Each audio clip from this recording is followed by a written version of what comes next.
48 run এখনো করতে হবে। ম্যাচ 50-50 অবস্থানে রয়েছে। খেলাটি কোন দিকে ঝুঁকে পড়বে বলা কিন্তু খুব কঠিন। এই জায়গা থেকে আলম ভালো ব্যাট করছে, ব্যক্তিগত 19 রানে, বিগ হিট আছে তার মধ্যে।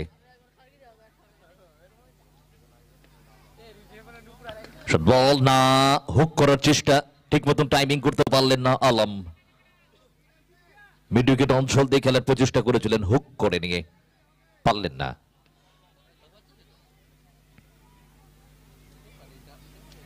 পঁয়ত্রিশ বলে 48 রান দরকার।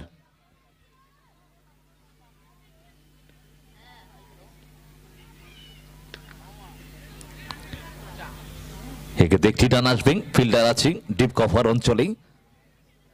রান সংখ্যা 59, 34 বলে 47 রান দরকার।